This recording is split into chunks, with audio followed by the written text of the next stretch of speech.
juga lama kan, paling lama lah seangkatan kita di UI. Nah makanya sehingga mereka membutuhkan sosok selain ketua untuk menyelesaikan permasalahan ini gitu. Nah strateginya itu gitu kan, kalau misalnya di sana udah berhasil barulah kita mungkin bisa terlibat gitu. Karena kalau misalnya jadi Rahman gitu kan, misalnya gue nih orang baru, gue sama Rahman sama-sama baru, cuma gue kan lebih terlibat aktif dalam segala kegiatan yang ada di tempat ini. Sedangkan Rahman kan dia jadi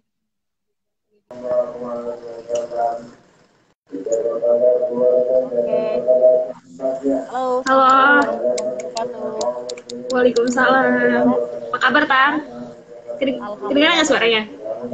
Dengeran. Alhamdulillah. Suara aku Kedengeran. kedengeran ya? Kedengeran ya, kedengeran. Jelas kok. Ya. Assalamualaikum warahmatullahi wabarakatuh. Halo, apa kabar Waalaikumsalam. semua? Semoga selalu dalam kondisi sehat walafiat dimanapun berada. Sudah hampir setahun ya kita ya berada di tengah kondisi ketidakpastian. Iya, sebentar lagi ulang tahun kan? Ya, bulan Maret kita sudah memasuki Iya. tahun ya. Kita setahun berada di Tapi tengah kondisi ketidakpastian. iya. Pada malam hari ini kita lagi bareng ya di salah satu bersama teman saya, bersama sahabat saya, Lestari. Beliau ini merupakan aktivis Rawati lah. Ya, mungkin nanti Nila bisa memperkenalkan dirinya lebih jauh. Pada malam hari ini saya membahas tema aktivis sebagai Betul banget. Oke, Nil, sebelum masuk ke materi nih, ada beberapa pertanyaan yang nanti bakal tanya ya. Coba lo perkenalkan diri sendiri saat ini. Oke. Apa yang pernah dihasilkan tulis dan segala macam di FLP ya? FLP ya? Iya, Forum Lingkar Pena Ciputat, benar banget. Oke Nila, silakan perkenalkan diri dulu. Oke, assalamualaikum warahmatullahi wabarakatuh. Semoga semuanya selalu bahagia, walaupun di tengah pandemi ini ya kita pasti banyak ujian dan cobaan. Tapi mudah-mudahan semua yang ada di sini sehat dan bahagia terus, amin.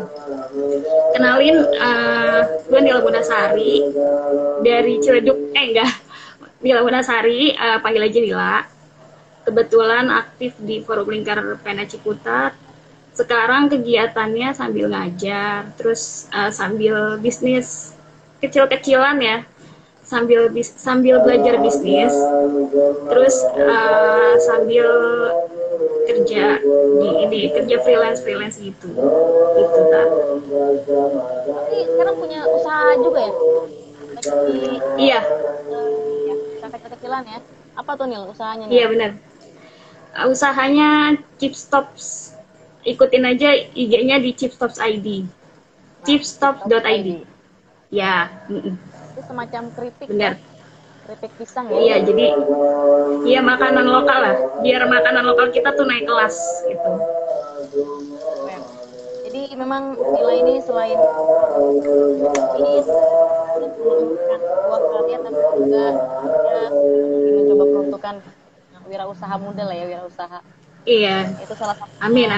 produknya Chipstops macam keripik. Iya. Itu enak banget tuh Iya. Gue pernah cobain, ada keripik dan ada peyek ya. Peyek dan itu enak ada banget. peyek, ada keripik. Oh iya, Tari pernah ini ya. Makasih. Enak banget. Bikin lagi nggak? IG-nya apa nih? Chipstops ya, Chipstops. Chipstops ID. Chipstops ID. Tari juga punya usaha ya kalau nggak salah. Ya gimana? Iya, Tari juga punya usaha toko buku. Apa namanya? Garuda Books ya?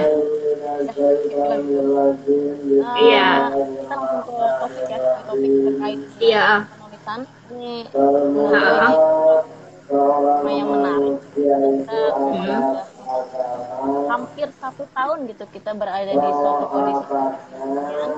Karena kenapa ketidakpastian? Karena sampai saat ini kita terus dihantui oleh sebuah virus gitu kan yang nggak terlihat tapi nyata gitu adanya. Corona ya, Tapi nyata, iya. 19. Nah, Ini nggak hanya di Indonesia aja tapi hampir seluruh dunia merasakan itu ya. Nah, terkait dengan topik nih, terkait dengan penulisan, gimana lah, kalau Ina sendiri udah berapa lama sih menekuni dunia penulisan gitu? Dan fokusnya ini apakah di bidang sastra gitu, atau di bidang-bidang kepenulisan lainnya? kalau fokus itu sebenarnya pas kuliah ya, pas masuk FLP itu mulai banyak bener-bener tahu dunia literasi itu kayak gini, kayak gitu. Itu pas di kuliah gitu.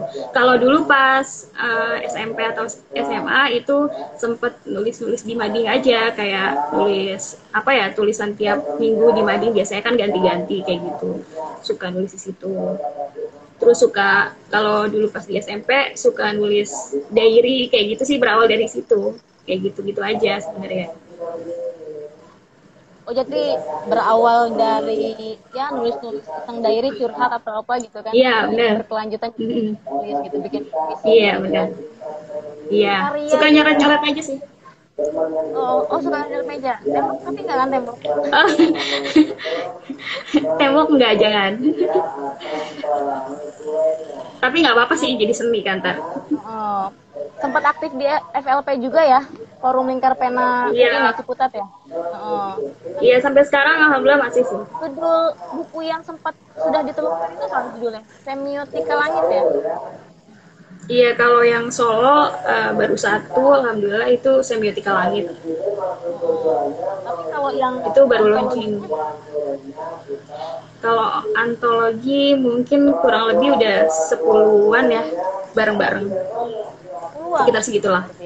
Iya. Itu bentuknya puisi semua. Puisi semua. Iya. Tapi juga gue lihat Nila juga suka nulis-nulis opini ya di media online gitu atau di media cetak.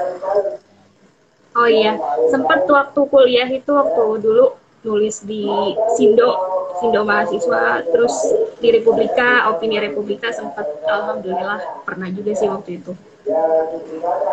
Berarti memang sudah menjadi bakat gitu ya. Ya, mudah-mudahan. Nah, gue mau ngorek sedikit terkait karya lu yang udah terbit ya. Salah satunya Semiotika Langit. Semiotika Langit itu kenapa namanya Semiotika Langit? Semiotika itu kan artinya sendiri tanda ya. Langit itu ya semesta yang ada di alam kita gitu kan. Waktu itu sih gue nulis sebenarnya kumpulan puisi yang udah dicoret-coret kurang lebih 2 tahunan, terus di apa namanya, ditaruh di HP dulu kayak gitu. Terus abis itu baru ada salah satu puisi yang kayaknya ini kena banget, dan judulnya yang Semiotika Langit, akhirnya itulah yang jadi judul kayak gitu. Dan kenapa Semiotika Langit?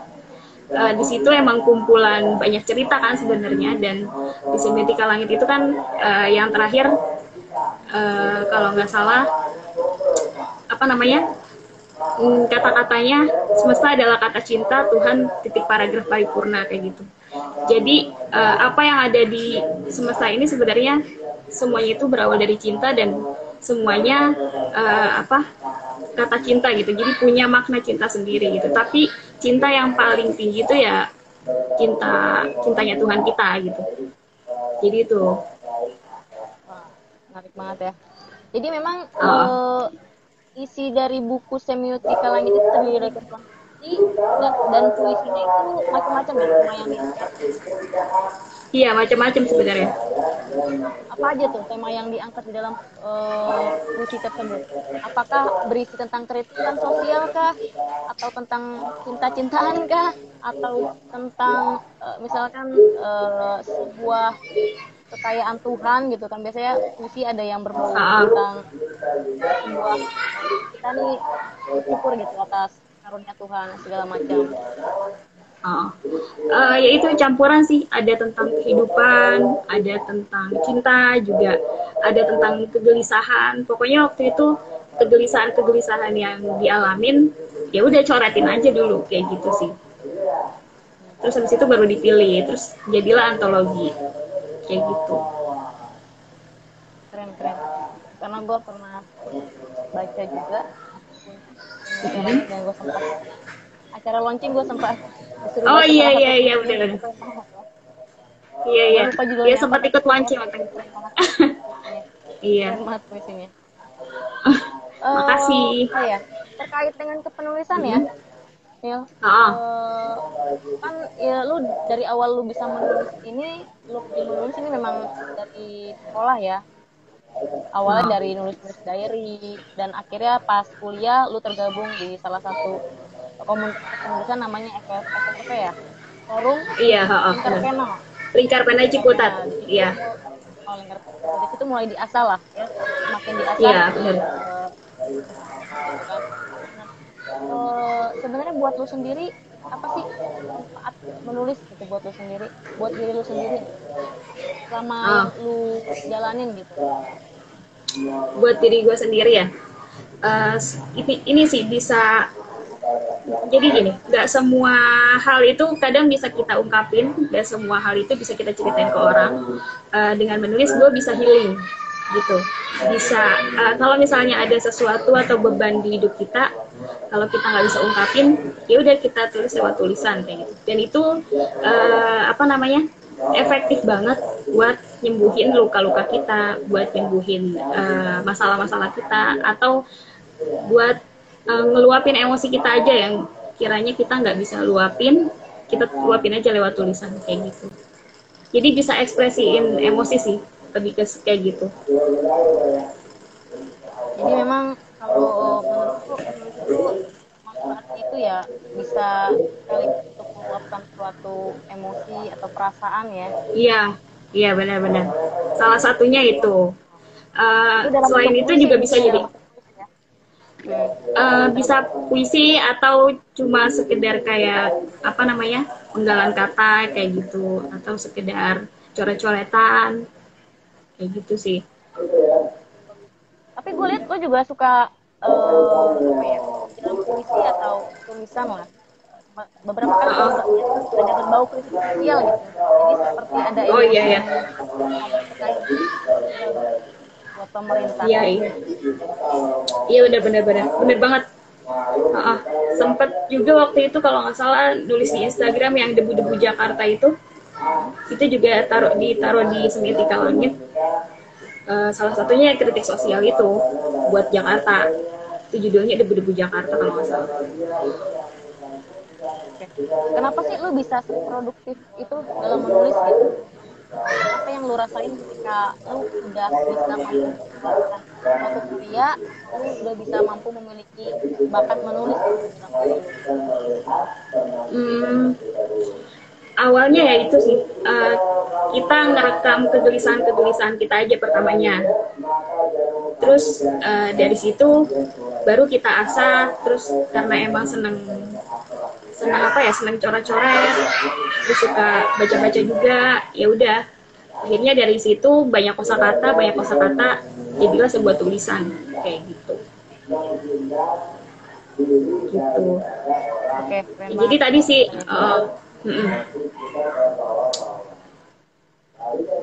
Oke.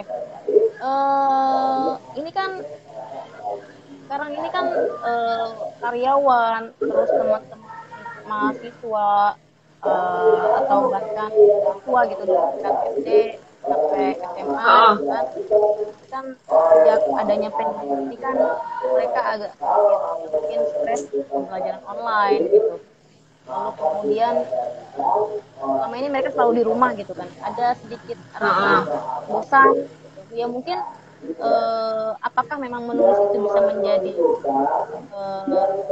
apa ya, seperti tema kita nih, bisa sebagai healing ya benar. pandemi seperti ini.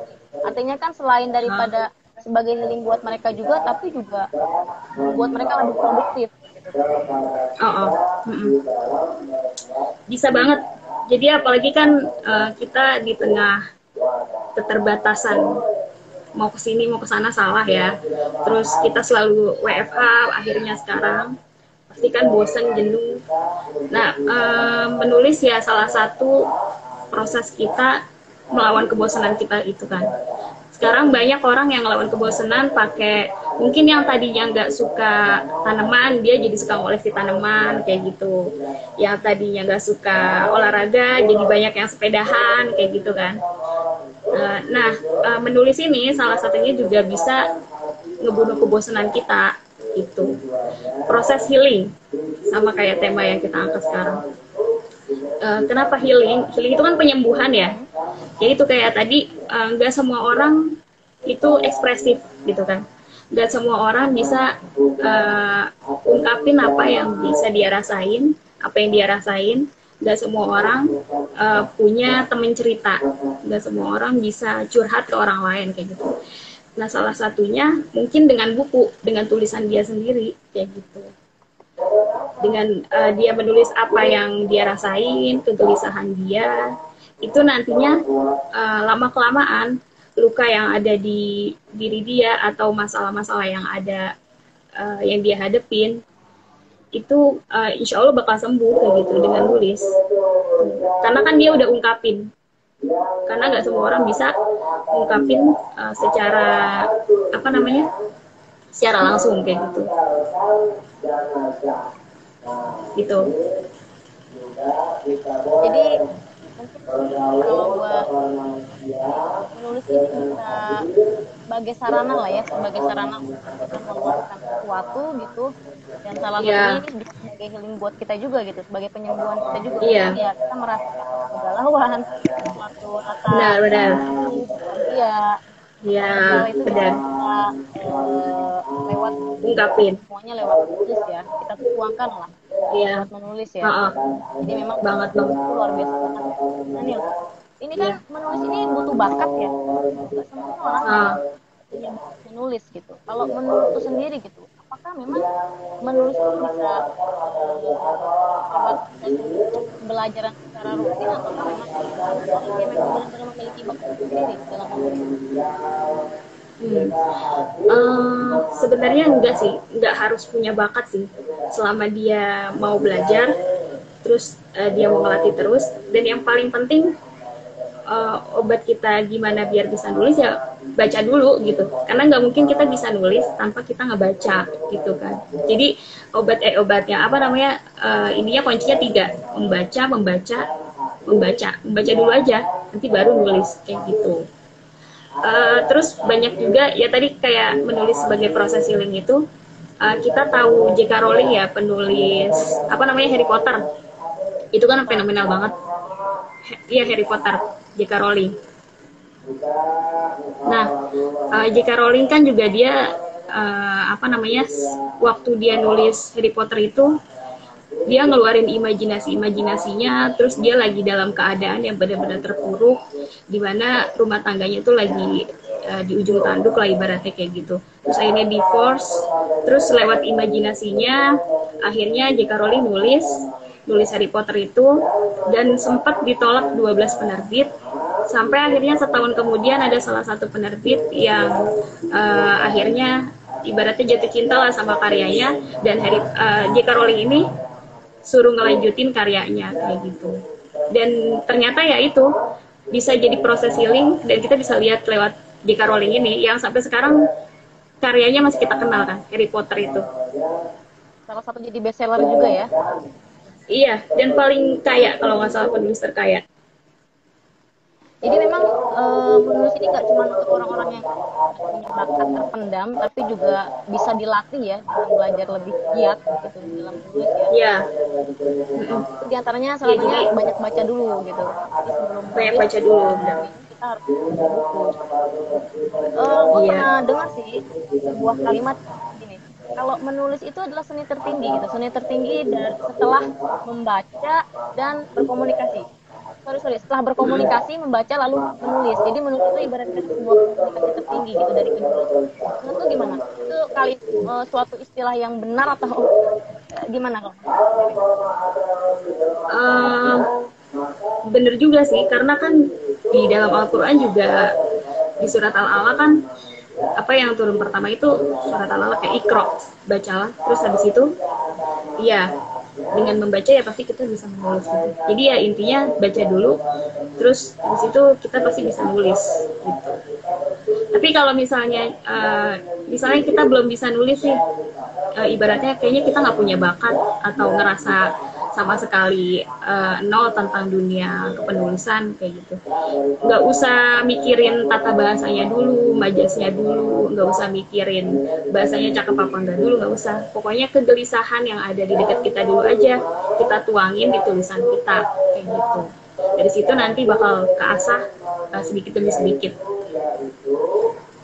Jadi mungkin konsumsi diri dulu sekali ya, nulis gitu. Iya, benar. Iya. Kalau untuk sama lu juga kan selain tulis juga tadi opini juga ya. Untuk opini sendiri tembus ke tadi ini Republik ya, Republika, lalu kemudian mungkin media online gitu kan.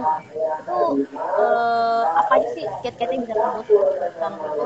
Jadi topik itu bisa tembus ke apa namanya Republika atau media online. Kiat-kiatnya kita rajin-rajin cari informasi. Biasanya kan pasti ada event-event atau apa gitu kan.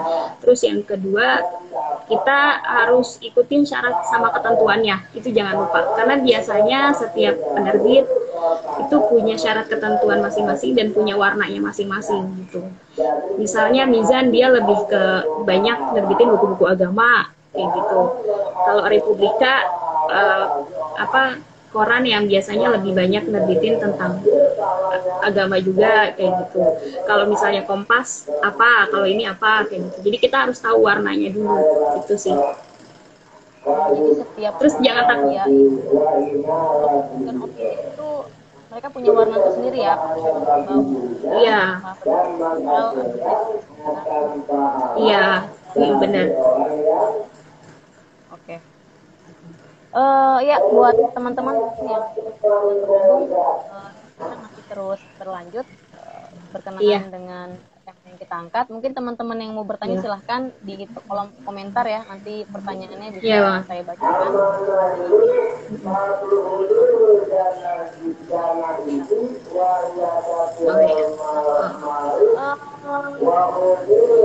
Terkait dengan pertanyaan selanjutnya nih, buat teman-teman yang memang pengen banget nulis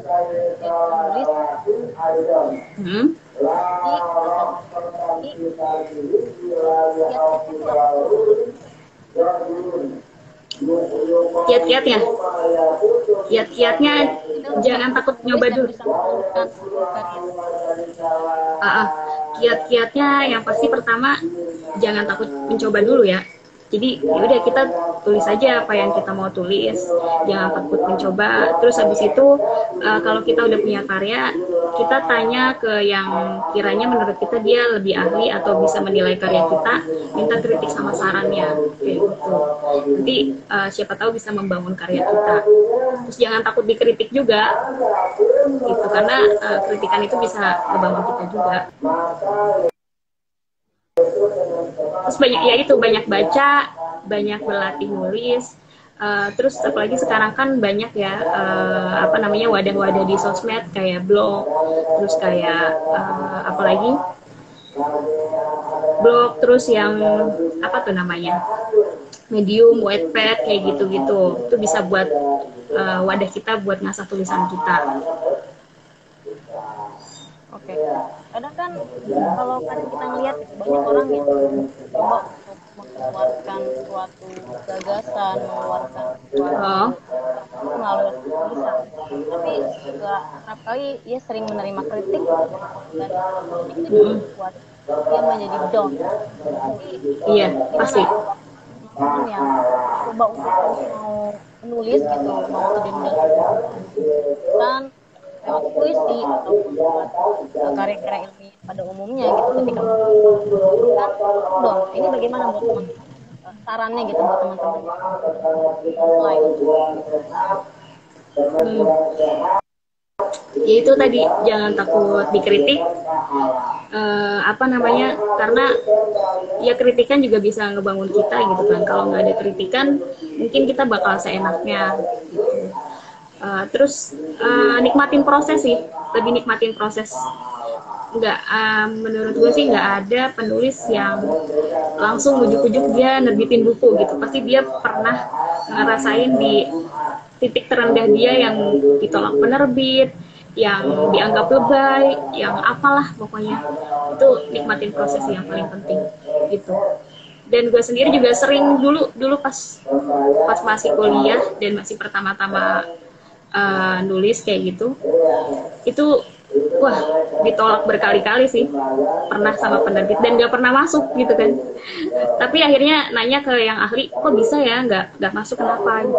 Oh ternyata ada yang salah, ternyata caranya begini-begini. Oh iya.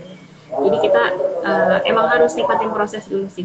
Sempat juga dianggap puisi waktu pertama bikin itu, sempat nanya ke orang terus dianggap lebay gitu kan. Tapi ya udah akhirnya nanti kita dengan proses kita sendiri, kita yang tahu jam terbang kita sendiri, dan bakal ada hasilnya kok. Daripada jangan mudah menyerah ya Pak ya. Iya benar, jangan mudah menyerah. Menyerah dan terus berproses dan menikmati daripada proses itu, walaupun dikritik. Iya.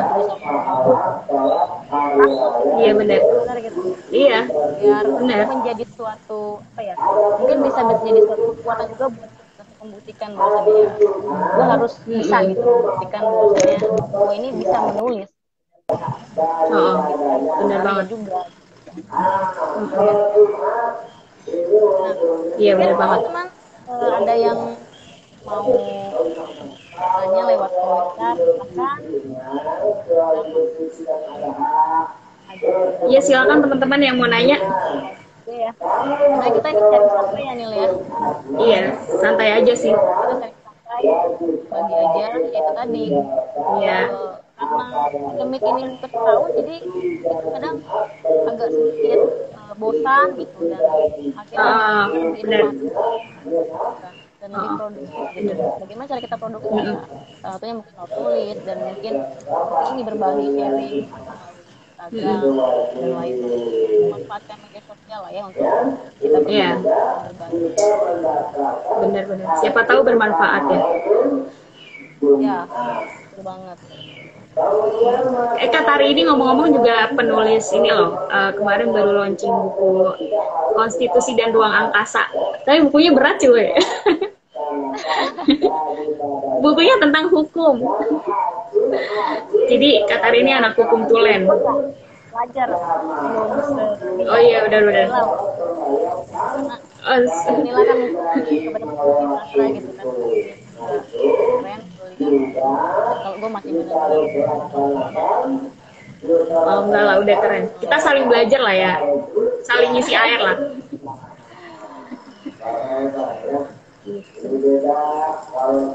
Ya mungkin ada yang mau bertanya. Ini banyak yang melambaikan tangan. Siapa tuh? Halo, siapa ya? Ya mungkin teman-teman. Atau ada yang mau baca puisi boleh? Mungkin baca puisi ya. Nah, kita juga mengundang teman-teman yang mau membaca puisi, mungkin bisa mengacungkan jarinya gitu, berkomentar. Saya mau baca puisi, mungkin nanti kita undang di leksi kita untuk baca puisi, bisa karya saudara Nila ataupun karya lain gitu. Mumpung ada Rawati tadi. Terus apalah. Lu juga bisa mungkin.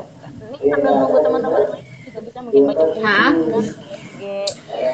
Malam puisi apa ya? Baca puisi.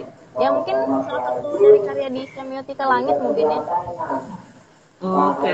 Ini aja kali ya, karena masih pandemi, salah satu karya yang gue bikin saat gue gelisah ketika pandemi. Ini sih tapi tahun lalu sih sebenarnya. Itu di awal pandemi ya lu buatnya ya? Iya. Judulnya baca aja nih ya langsung. Surat untuk masa depan dari Rawati. Kita mau membaca puisi. Oke nih, silakan nih. Oke nih, slide. Surat judulnya Surat untuk Masa Depan dari 2020. Surat untuk Masa Depan dari 2020.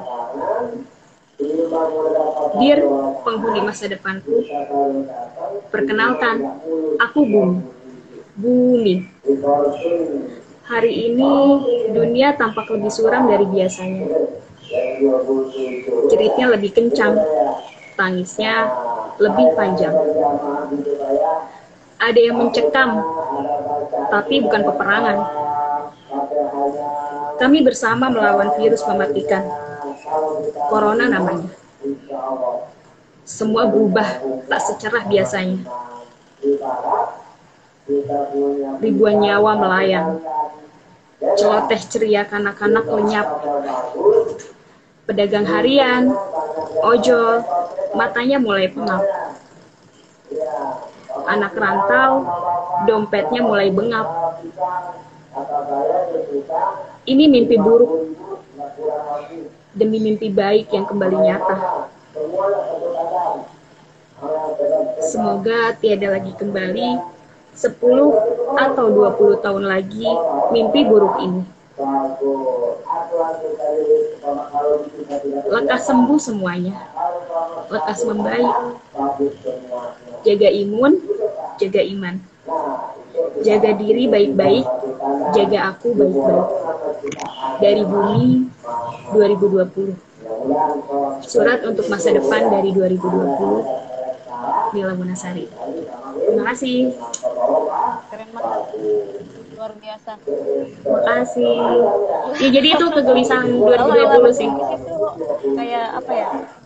Kayak ikut merasakan sesuatu di dalam kalimat-kalimat puisi itu. Menyentuh gitu. Salah satunya yang bait mana nih? Gimana? Kenapa? Gimana? Salah satunya yang bait mana? Kira-kira tadi yang agak berasa. Halo? Agak nolak. Ya, salah satunya yang bait mana yang agak menyentuh? Suara Iya. Nila. Jadi nggak Oh, agak hilang ya? terdengar. Oke. Salah satunya yang bait mana nih? Yang bait Yang terakhir itu Bumi apa tadi tuh? itu? Oh. Jaga diri baik-baik, jaga aku baik-baik. Itu ceritanya dari Bumi. Jadi Bumi nulis surat buat semua. Jadi Jaga aku Bumi minta baik-baik. dijaga. Jaga Bumi baik-baik, Iya. jaga aku baik-baik. Iya, dari Bumi. Itu. Mungkin nah ini ada yang bergabung juga nih, Pak Iko Nur Aziza mungkin mau baca puisi. Kalau Pak Iko Iya, mau boleh. baca puisi mungkin nanti saya ajak bergabung ya. Oh iya, boleh. Oh, ini selebgram ya kalau nggak salah. Telegram. Iya. Telegram kita juga ini. Yang lagi menunggu Instagramnya Centang Biru. Iya, bentar lagi Ramadan Centang Biru. Iya, aja gabung aja.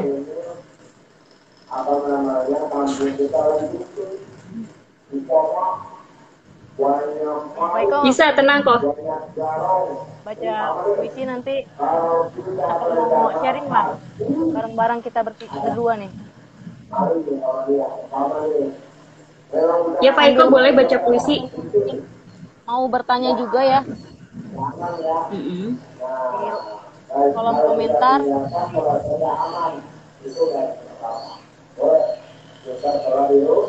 Ya, mungkin ada yang mau bertanya atau ada yang mau baca puisi.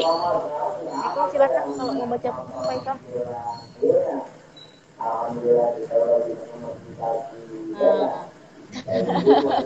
Halo Pak Iko. Halo Pak Iko, sedang ada di bumi sebelah mana kamu? Lagi di bumi manusia. Oh, itu Pram dong. Bumi Tangsel ya. Di bumi manusia. Ya, sebenarnya kalau sekarang kan agendanya bahas tentang karya ya. Ya, Bukan kapasitas saya sih sebenarnya itu. Ini kita mengundang Pak Iko sebenarnya buat baca puisi juga nih. Iya, benar-benar. Mungkin Pak Iko mau baca puisi atau mau nyampein sesuatu gitu? Atau mau menyampaikan sesuatu gitu kan. Pak Eko. Ya, yang Baik. penting sehat aja lah kita ya. Pak Eko juga Amin, amin. benar ya. Dia juga sekarang Ah. sudah mulai berlatih gitu untuk produktif dalam menulis. Gimana Pak Eko? Keren. Sekarang Apa Iya, perlu iya. saya tunjukkan nih? enggak lah, dalam artian sebenarnya apa ya, esensi dari moralitas kita sebagai akademisi gitu, baik di bidang masing-masing ya, hukum, punya tanggung jawab lah untuk apa ya, untuk berkontribusi pemikiran secara intelektual kepada masyarakat. Mungkin saya secara kapasitas apa ya, belum bisa memaparkan karena saya juga menunggu hasil karya saya, biar lega gitu saya ngomong apa. Kalau sekarang belum ada buktinya, nggak cocok gitu, gimana gitu kan. Lu ngomong tentang kepenulisan, mana karya lu gitu. Nanti kan kita gua udah bahas tentang sama Pak Karir sama Nila gitu yang memang sudah lebih dulu terjun dalam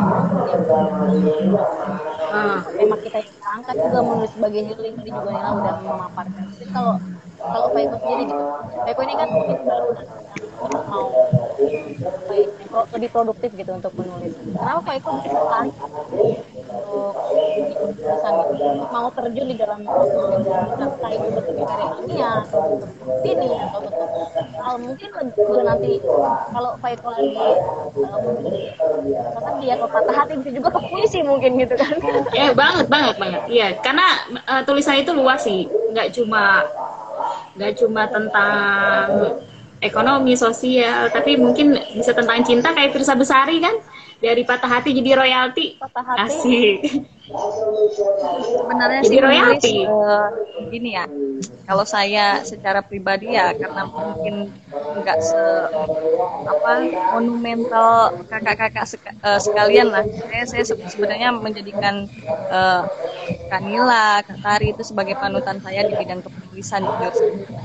Masya Allah, bohong banget ya Teh. Ini lagi di depan kita ngomongnya. Di belakang kita beda. Belakang beda. Mohon maaf. Iya. Jangan buka kartu. Ya sebenarnya sih ada orang yang memang menulis itu sebagai refleksi aja. Karena nggak semua manusia ini ketika kita berbicara tentang persoalan yang kita hadapi, ya, itu bisa mendengarkan atau bisa menjadi pendengar yang baik. Yap. Nah, jadi ada orang yang memang menulis itu ya untuk sebuah refleksi aja. Bagaimana dia menghadapi persoalan dirinya dengan merenung berdialog gitu, berdialektika dengan dirinya sendiri gitu kan. Ada yang menulis itu bukan ya, mungkin dia malu gitu untuk mengekspresikan lewat tulisan dan dibaca secara umum, tapi dia rajin sebenarnya menulis untuk sekedar refleksi aja. Dan bagi saya menulis itu refleksi, tapi karena memang posisi kita sebagai akademisi gitu, sebagai sarjana gitu kan, ya kalau misalnya ukuran sarjana itu punya tanggung jawab moral lah kepada masyarakat, bagaimana refleksi kita itu bukan hanya persoalan pribadi aja, tapi bagaimana persoalan-persoalan yang dihadapi oleh bangsa kita, oleh masyarakat kita, itu juga mereka menemukan jawaban dalam pikiran yang kita tuangkan dalam tulisan. Kayak misalnya Kak Nila tadi membacakan puisi tentang pandemi gitu kan, ya bisa saja banyak orang yang memang merasakan kondisi itu kemudian terinspirasi dari apa yang sebenarnya itu menjadi solusi untuk diri kita, tapi ternyata juga menjadi solusi untuk orang lain gitu kan. Jadi memang kita nggak pernah tahu gitu, ada banyak sekali juta manusia di sini dan bukan kita aja yang mengalami problem itu ternyata gitu kan. Ternyata urusan kita itu juga dihadapi oleh beberapa orang, dan itu menjadi solusi bagi mereka gitu, menjadi inspirasi bagi mereka gitu kan, kayak gitu. Betul sekali. Pak Eko sekarang lagi menulis apa sih gitu? Ada satu karya yang sedang ditunggu. Kalau Pak Eko sendiri OTW selebgram. Bintang biru kita mah. Oh, nunggu cinta biru. Kalau nggak salah ini ya, nulis apa, aktif di jurnal apa tuh, Poris ya? Apa? Oh, Jurnal. itu mah sama Katari, Juris Polis. Oh Ya, iya, jadi iya Juris Polis. ya sebenarnya sih karena tuntutan juga ya, karena saya sama Katari kan mau bangun yayasan tentang nah, memang pengen menggencarkan di bidang penelitian juga, dan saya mungkin sebagai salah satu pendiri selain Katari, kan Katari udah ada karyanya gitu kan. Kalau saya sih tuntutan moral kali ya, dalam artian bagaimana kita menjadi tauladan, kita menggagas sesuatu nih, tapi masih kita nggak melakukan hal itu, gitu. Kita nggak memulai hal itu gitu. Dan betapa banyak waktu yang dalam sehari itu 24 jam, gitu kan. Masa dalam beberapa jam saja kita nggak memaksimalkan pikiran kita untuk memikirkan jalan keluar terhadap satu persoalan gitu. Makanya pertama tuntutan, dan yang kedua tanggung jawab lah, tadi yang sudah saya sering bilang, tanggung jawab sebagai akademisi gitu kan. Ya walaupun belum ada karyanya sih yang patut dibanggakan gitu kan. Sekarang ya dalam waktu dekat kita ya nantilah insya Allah mudah-mudahan bermanfaat, karena kemarin kan saya penelitian tentang waris, di mana kita sama-sama tahu bahwasannya banyak ketidakadilan yang didapatkan oleh perempuan dalam pembagian waris 2:1. Secara pembagian sih saya misalnya bagian secara menurut agama Islam ya, saya juga harus mencontek rumus sebenarnya. Tapi bagaimana kita membangun konsep bahwasannya Islam itu tidak dipandangkan. Islam itu adalah agama yang memang hidup bersama masyarakat, sama dengan hukum sebenarnya ya. Bagaimana agama itu tidak apa ya? Bagaimana agama itu masuk ke dalam pemikiran setiap orang, dan itu berkembang. Agama itu bukan sesuatu yang stagnan, tapi sesuatu yang tumbuh dinamis. Setiap zaman beda permasalahannya, dan kita saat ini dihadapi dengan peran perempuan ini sebenarnya terlalu dituntut lebih banyak, lebih diporsir gitu daripada peran laki-laki, sehingga kerap kali pembagian waris tidak memberikan rasa keadilan kepada perempuan. Ya ini sebenarnya seperti argumentasi saya nanti ketika dapat waris gitu. bercanda. Oh iya. Tapi pada intinya ujung-ujungnya enggak, itu bercanda aja biar nggak terlalu serius ya. Intinya gitulah, kita harus memahami setiap persoalan yang ternyata nggak kaku ya gitu. Agama itu ternyata fleksibel gitu, bisa dipahami dengan begitu mudah. Nah, itu yang mau ditekankan kayak gitu. Dan itu insya Allah coming soon ya, dalam bentuk karena kalau ya Katari tahu lah, kita mau bikin buku tentang warisnya kan, laptop ya yang tiba-tiba mati, dan sampai sekarang belum selesai, laptopnya masih rusak. Oke, mungkin ada yang mau endorse laptop di sini. Ya itu Pak Eko lagi coming soon lah ya, salah satu tulisannya itu. Nah itu tadi ini kita lagi berbicara masalah juga ya, menulis sebagai Iya, benar. Tadi kan Pak Eko juga bilang menulis itu juga sebagai refleksi diri. Ketika kita merasakan itu, kita bisa mengungkapkan itu lewat tulisan. Tapi memang menulis itu juga bisa sebagai apa ya namanya, melatih daya kita gitu. Itu kritik sosial. Ketika mulut tidak bisa berbicara karena suatu kritik sosial, menulis adalah salah satu alternatif gitu kan untuk memberikan satu kritik gitu. Makanya ya mungkin sekarang saya melihat juga banyak orang memberikan satu kritik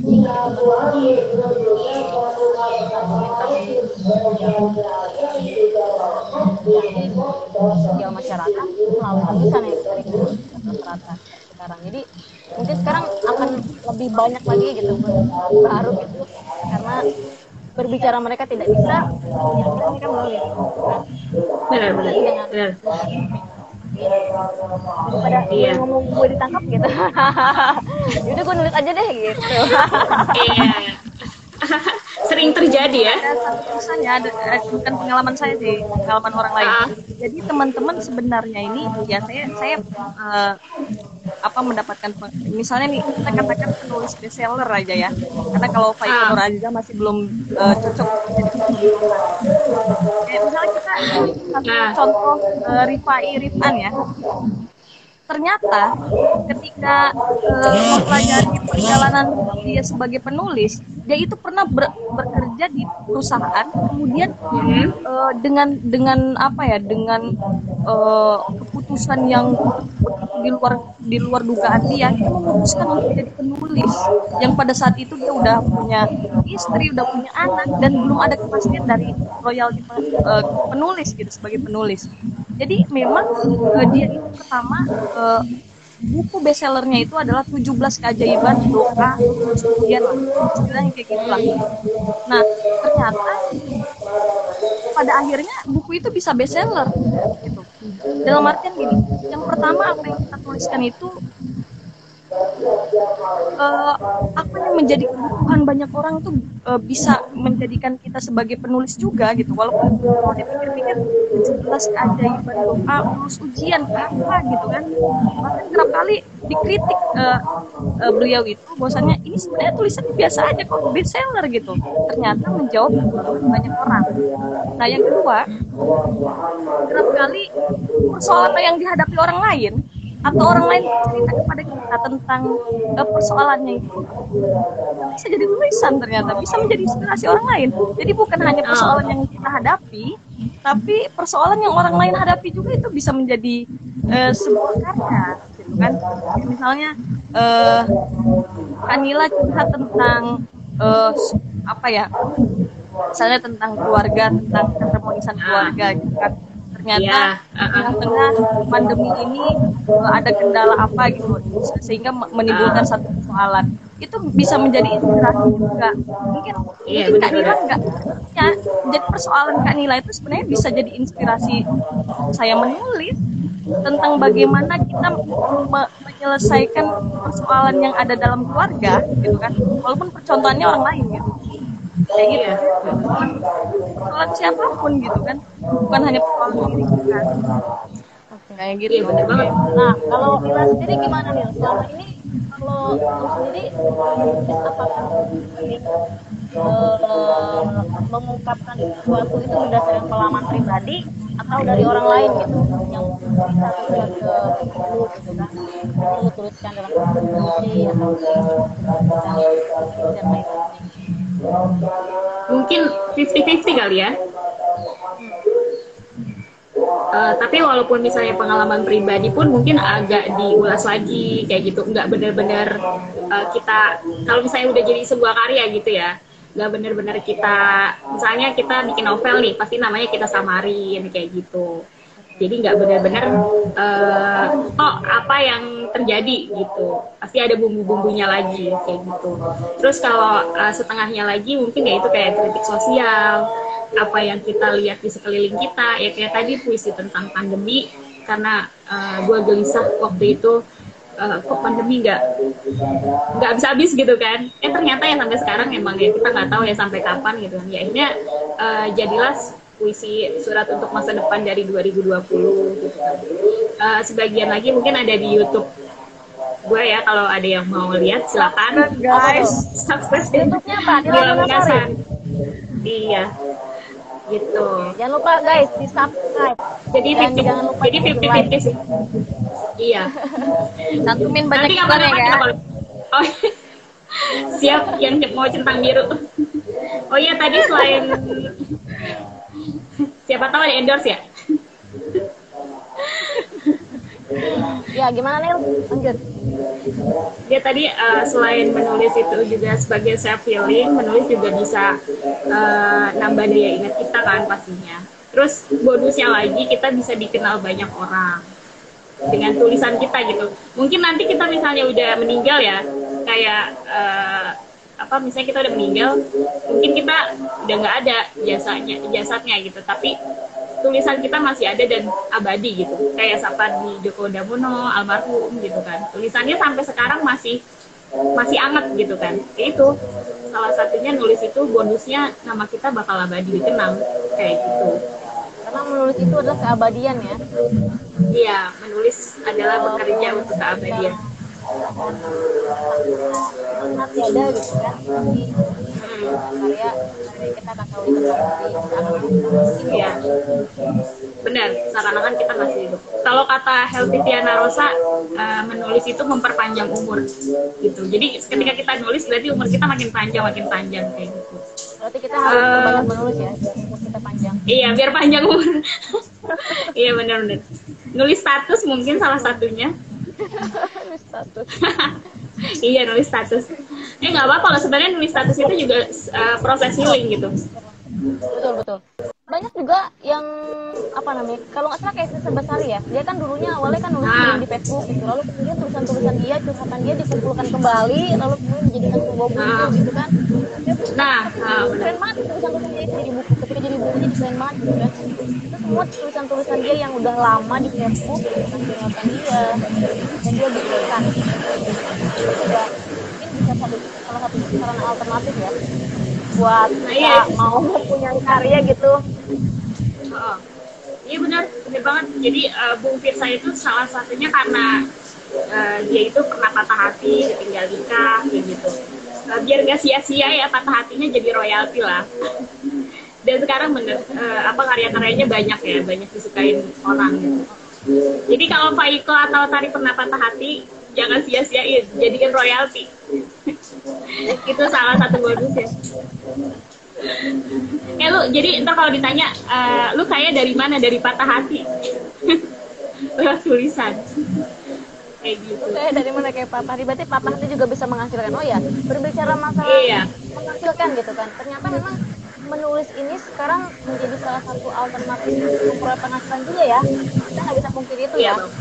Karena gue lihat sekarang banyak penulis juga sekarang menulis seperti layaknya menjadi satu mata pencarian juga beberapa orang gitu yang sudah memiliki bakat menulis gitu kan. Makanya untuk teman-teman pemuda mungkin atau teman-teman yang memang memiliki bakat di dunia kepenulisan, ya penulis jadi salah satu alternatif untuk dia menambah pundi-pundi atau royalti gitu kan. Iya, bener banget. Kayak Raditya Dika kan banyak tuh ya buku-buku hasil kegelisahan patah hatinya, dan salah satunya Raditya Dika pernah jadi penulis terkaya di Indonesia deh kalau nggak salah. Karena karya-karya tulisannya. Gitu. Jadi bonusnya itu sih, bonusnya royalti kalau misalnya. Oke, kalau menurut terus sendiri nih, sejauh ini, kalau untuk di Indonesia terhadap bagaimana pemerintah sendiri menghargai penulis-penulis kita gitu, sejauh mana sih dibandingkan di luar negeri? Gue ngelihat kayaknya ada perbandingan cukup signifikan ya antara penulis luar dengan penulis di Indonesia gitu. Sepertinya penulis luar kayaknya lebih mapan gitu kan, dan karena mereka lebih dihargai gitu dengan karya-karyanya dibandingkan di Indonesia. Apakah memang itu menjadi satu kelemahan buat para penulis gitu kan, penulis pada umumnya ya khususnya? Menurut sendiri gimana? Ya, kalau menurut pengalaman gue sih, waktu itu pernah ikut yang pertemuan sastrawan di Banten. Itu kita jadi berapa negara gitu ya, negara ASEAN. Kalau negara Malaysia, negara Singapura, mereka diundang ke sini, mereka tuh dikasih akomodasi dari negaranya gitu kan. Ibaratnya kalau di kita Kemendikbud lah ya, jadi ada perhatian dari Kemendikbud gitu kan. Tapi dari kita sendiri, malah dari Indonesia mungkin bisa dibilang agak minim perhatian ya buat para pegiat-pegiat literasi, buat para penulis-penulis gitu. Bahkan kalau kita mau bikin event pun kita harus cari sponsor rokok misalnya, cari sponsor apa gitu yang mungkin mereka lebih benefitnya lebih bisa ngedukung kita dibanding pemerintah kita sendiri malah kurang ngedukung kayak gitu. Entah kenapa sih, tapi kalau dibanding Oke, lanjut.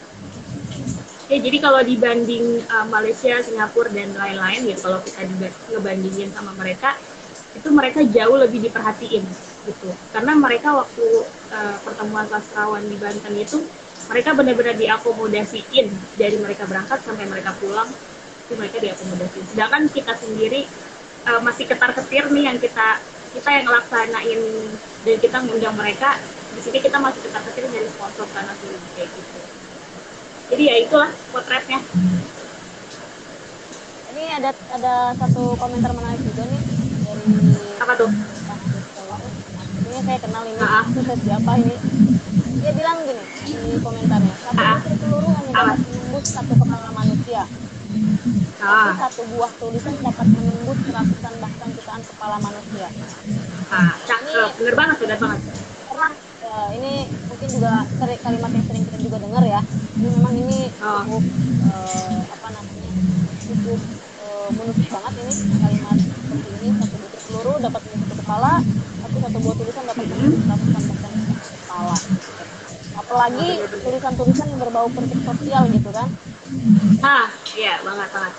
Ngomong-ngomong kritik sosial tadi, nah itu kenapa kita kurang diperhatiin sama pemerintah? Ya itu, entah kenapa ya. Justru sastrawan dan penulis di negara kita sendiri ini malah jadi musuh sama pemerintah, gitu. Karena mungkin jadi apa ya? Jadi si malakama ya, kita bingung. Kita mau kritik salah, nggak kritik. Kita mau kritik ditangkap. Kemarin di Omnibus sudah dipersilahkan itu, kritiklah pemerintah katanya kan. Ya itu mungkin karena belum ada sambutan presiden di Omnibus. Oh gitu. Jadi mau kritik ditangkap, nggak kritik gemes banget gitu. Jadi ya emang kayak gitu sih gambaran di negara kita yang tercinta ini.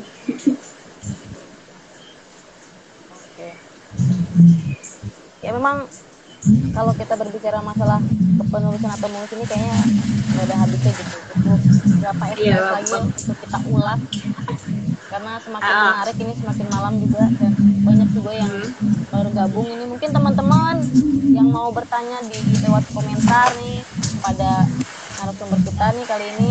Keluar ya ini. Saudara Nina Monosari, ini juga ada Pak Iko.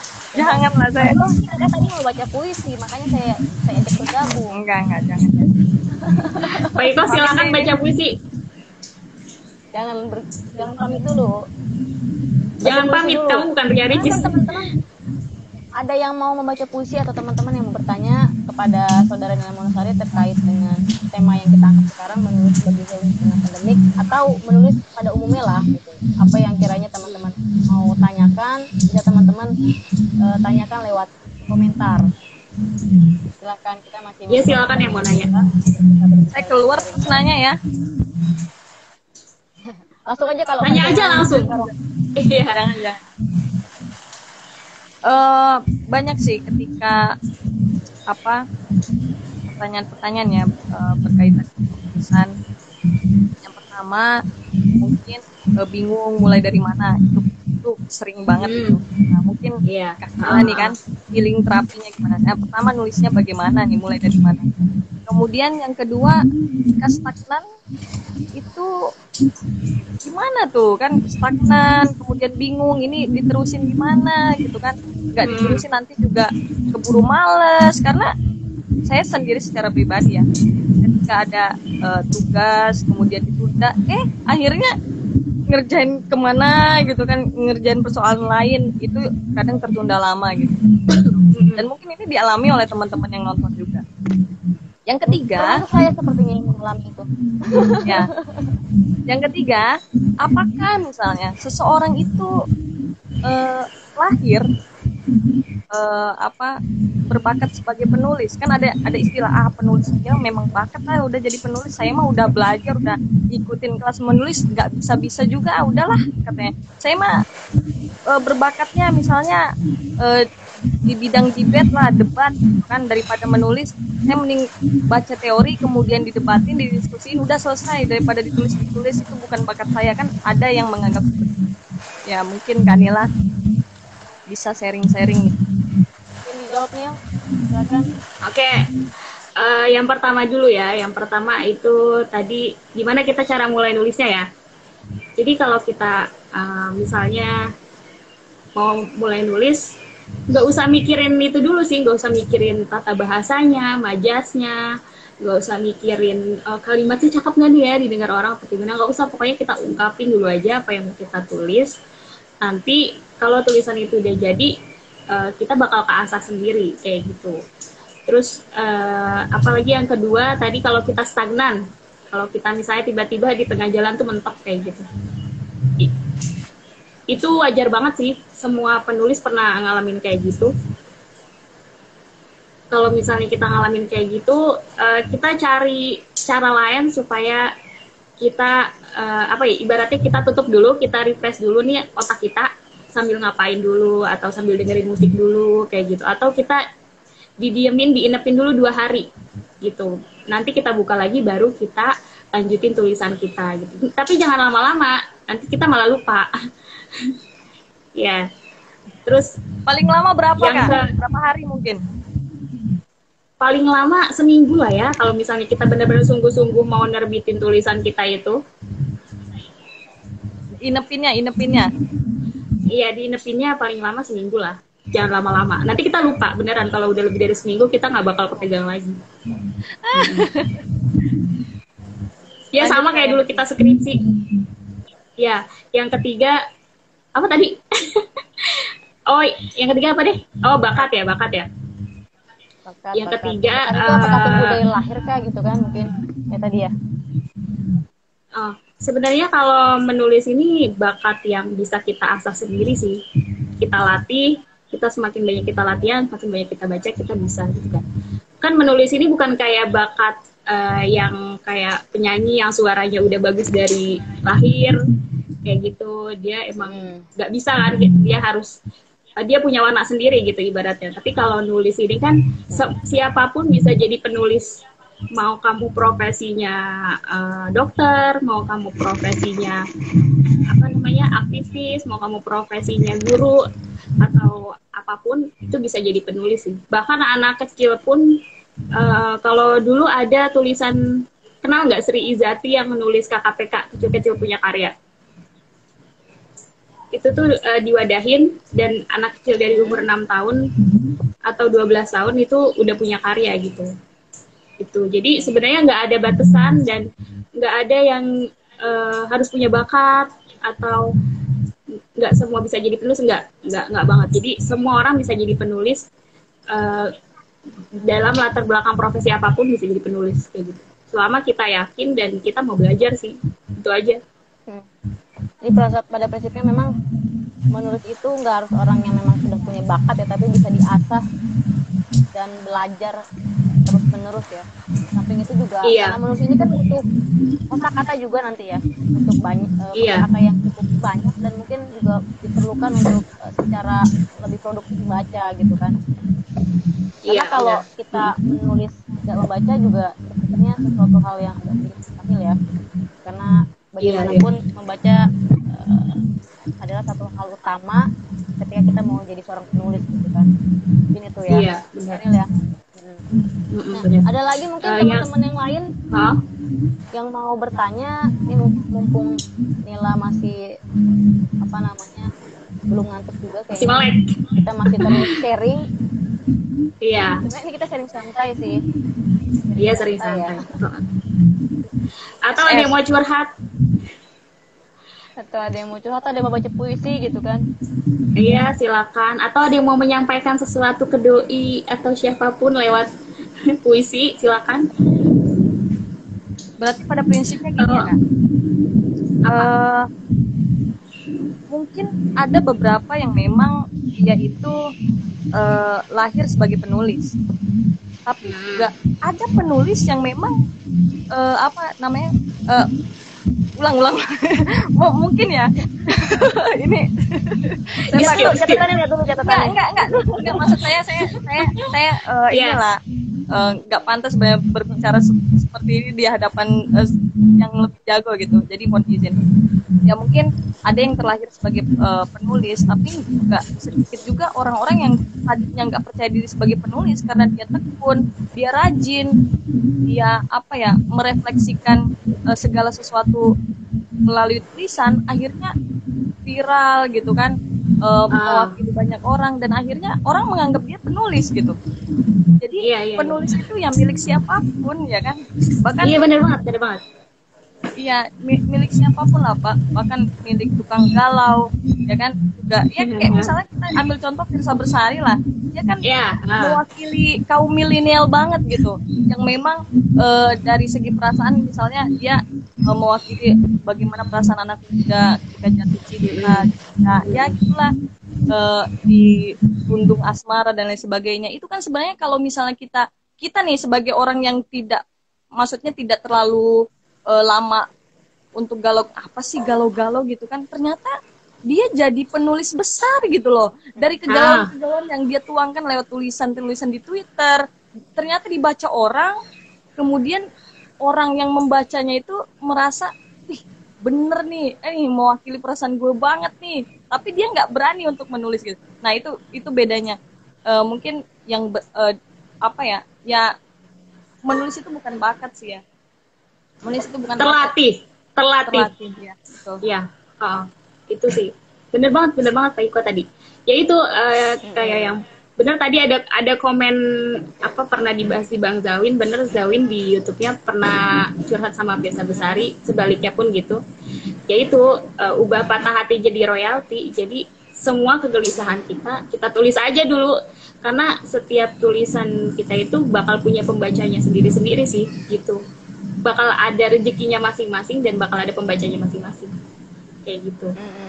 Kayak kita sering lihat nih di Instagram ya, kayak status-status galau atau kok ini relate banget ya sama apa yang kita hadepin gitu kan, padahal mereka kan nulis ya sekedar nulis aja, nggak mikirin siapa yang bakal nonton, siapa yang bakal lihat tulisan dia kayak gitu. Yaitu berarti kan tandanya tulisan itu berawal dari hal-hal sederhana aja, yang kegelisahan yang dia hadepin, kegelisahan yang dia alamin. Karena pada dasarnya semua kegelisahan manusia itu sama, cuma keadaannya aja yang beda-beda gitu. Jadi kadang-kadang kalau kita ngeliat tulisan, ih kok relate banget ya sama gue, apa janjian ini dia nulis buat gue kayak gitu kan, sepede itu jadinya. Gitu. Iya kan? Berarti memang apa ya itu tadi ya, karena luar biasanya menulis sehingga ibarat kata menulis ini memang salah satu komunikasi tertinggi gitu kan. Tadi seperti kita bahas juga, setelah berbicara, membaca, lalu kemudian menulis, artinya memang menulis ini suatu komunikasi yang tertinggi gitu, setelah berbicara dan setelah membaca gitu kan. Iya benar. Nah ini ada pertanyaan ini, Kak, gimana buat puisi yang menarik? Nah ini Nil, gimana Nil buat puisi yang menarik? Oke. Kalau buat puisi yang menarik, sebenarnya semua orang punya pandangan, punya warna masing-masing. Dia suka puisi yang kayak gimana gitu. Tapi kalau emang mau menarik, pertama niat, terus latihan dulu, terus yang ketiga kamu asah dulu kemampuan kamu lewat banyak lomba sih. Kan banyak tuh lomba-lomba puisi. Tuh coba kita ikutin aja terus lomba-lomba gitu. Mau masuk mau enggak, yang penting kita tahu kemampuan kita kayak gitu. Terus kalau mau lebih menarik lagi, emang benar-benar pengen bikin karya, belajar tata bahasanya, belajar majas-majasnya kayak gitu, belajar dan baca-baca karya orang lain. Itu yang paling penting juga. Karena kita itu nulis cuma meniru orang lain. Karena kita nggak mungkin dapat ilham gitu aja. Pasti kita pernah baca buku dari siapa, pasti kita pernah dengar dari apa, kayak gitu. Jadi sebenarnya semuanya saling ngelengkapin aja. Nggak ada yang ujuk-ujuk, ini tulisan kita, ini punya kita gitu. Sebenarnya semuanya cuma tiruan aja. Kita pernah meniru dari siapa, cuma dikemasnya beda, kayak gitu.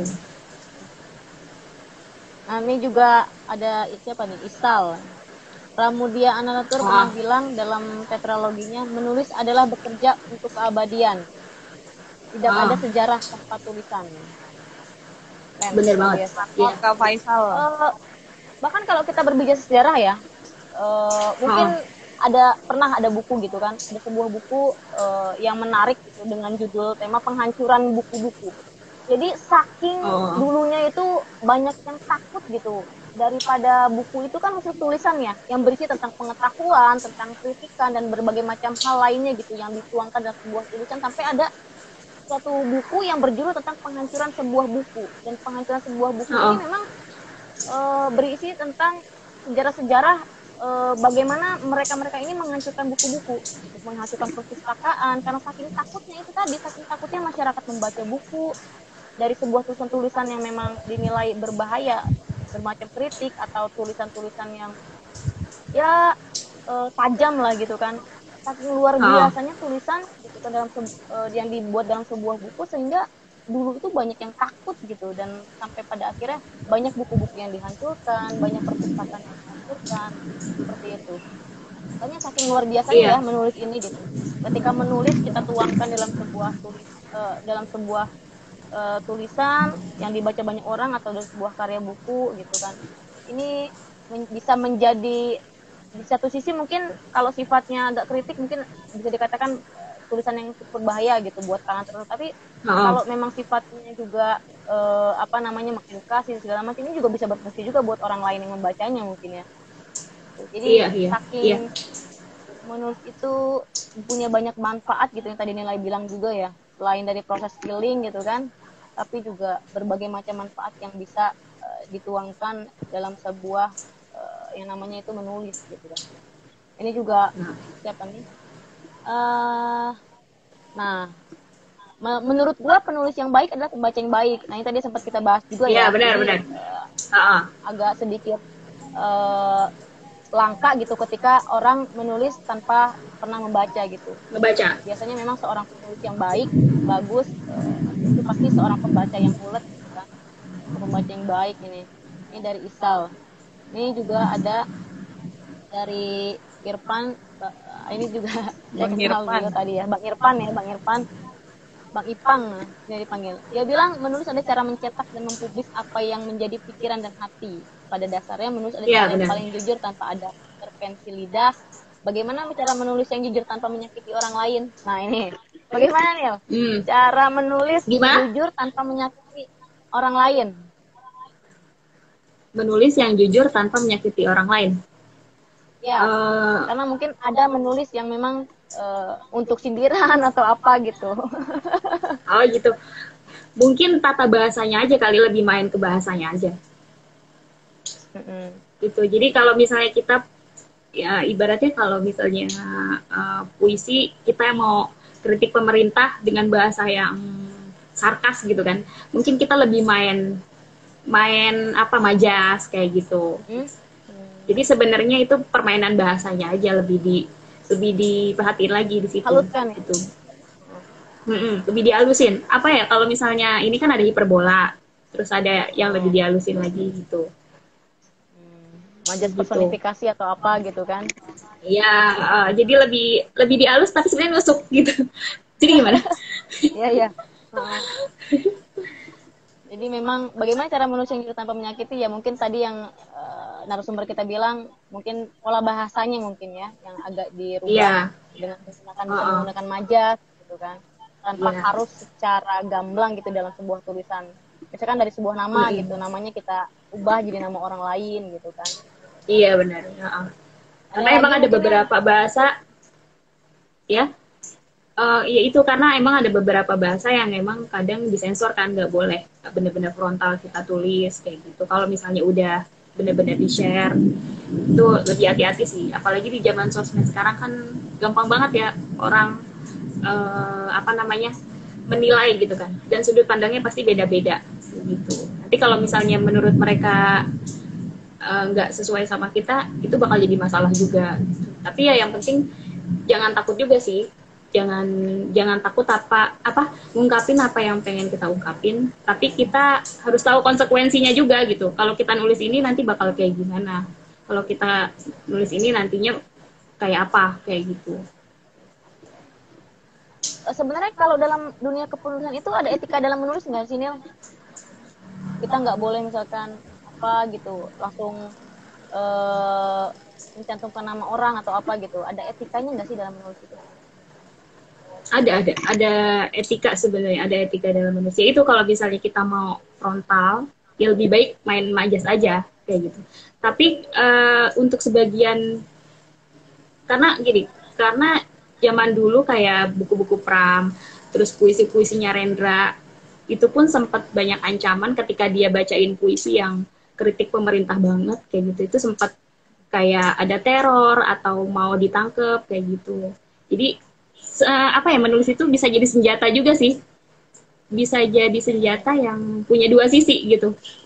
Sisi positif, sisi negatif. Tergantung kepentingan masing-masing. Nah ini juga nih ada komentar nih dari Syarifah Ambani. Cara menulis agar tidak menyakiti menurut saya kita harus apa nih? Kita harus tahu dulu baru kita maaf. Nah, Syarifah Ambami, dia bilang cara menulis agar tidak menyakiti, menurut saya kita harus tahu dulu karakter pembaca yang kita tuju dulu. Baru kita menentukan tata bahasa yang seperti apa yang nggak cocok untuk disampaikan. Jadi kalau menurut dia, kita harus tahu dulu karakter pembaca. Oke, ada lagi. Iya benar. Kita sebenarnya juga kalau berbicara karakter pembaca, kita nggak bisa mengintervensi siapa yang akan menjadi pembaca kita atau siapa yang tidak menjadi pembaca kita gitu. Benar banget sih. Kalau misalnya karakter pembaca dalam artian ya kita sebenarnya berangkat dari niat tulisan ini bermanfaat nggak sih? Adapun bahasa-bahasa yang menyinggung ya artinya gini, menulislah seperti orang yang mabuk, tapi editlah tulisanmu sebagai seseorang yang profesional gitu. Dalam artian ketika tulisan itu ngalir aja tulisan itu. Kemudian ketika sudah selesai ada proses edit gitu kan, yang mana cocok dan tidak cocok untuk dibaca secara publik, karena kita harus bukan mewakili satu karakter aja gitu, tapi seluruh karakter yang ya pasti nggak bisa lah kita mengintervensi siapa yang berhak menjadi pembaca kita atau kayak gitu. Oke. Saya pun demikian ya.